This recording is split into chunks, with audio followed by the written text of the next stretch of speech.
Welcome to another Letter of the Heart by the Crown and Sage podcast, where I retell stories that move and inspire me in hopes that they do the same for you. Today, I wish to tell you about a gentleman who used to run by my house about 20 years ago. Now, this gentleman would run daily, Monday through Friday, without fail. It didn't matter if it was raining, if it was windy, if it was hot, cloudy. He was there, putting in the miles every day, Monday through Sunday, same time, without fail. And then all of a sudden, I stopped seeing him for a few months. So I thought, oh, maybe he moved. He's probably running in another neighborhood. But about 6 or so months went by, and I noticed that he was back in the neighborhood. But this time he wasn't running. He was walking. And as I saw him from the distance, I noticed that it looked like he was limping. So I thought maybe he injured his ankle, hurt his knee. That happens with runners, you know. But as he came closer to my house and I was staring out the window, I noticed something very different. He was holding his arm really tightly to his body. And as he drew closer to my house and I could see him closer through my window, I noticed that the entirety of his right body was paralyzed. And he wasn't limping, he was dragging his right leg. And I thought, oh my God, this gentleman had a stroke or an injury that's left him paralyzed. And I was just so inspired by seeing him out there putting in work, rehabilitating himself, and not giving up. He's just moving, he's walking, he's not running. And I'm sure that frustrated him because he's a runner. But he's walking and he's moving forward.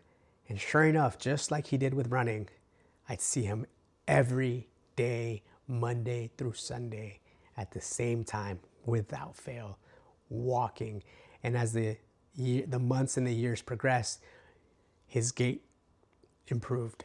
And he'd walk with a little bit more fluidity, but never, really gaining back that mobility.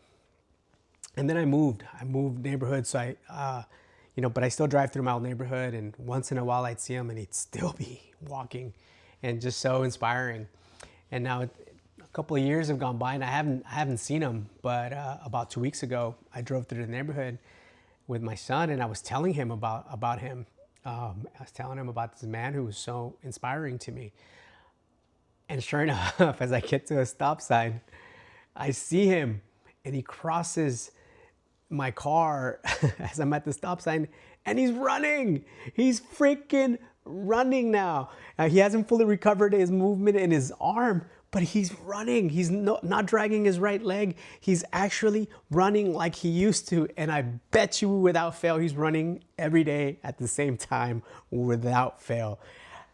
And my eyes welled up in joy for him.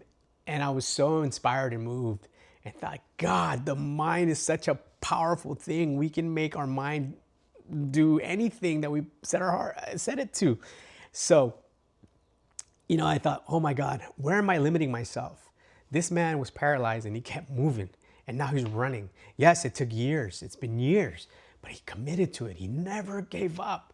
And then I started thinking, where have I given up early in life, in things that I should have continued to go because I was wanting these big exponential growth? But it's the small, incremental daily activities and daily incremental improvement that's long lasting.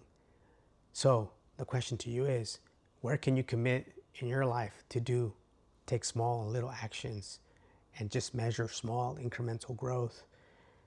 And where else in your life have you given up too soon? Have you quit too soon? I don't know. This man is inspiring. And I don't know. Leave me your thoughts in the comments. And if you want to know where he runs, let me know. I'll DM me and I'll tell you what neighborhood to go see this man running. It's so inspiring.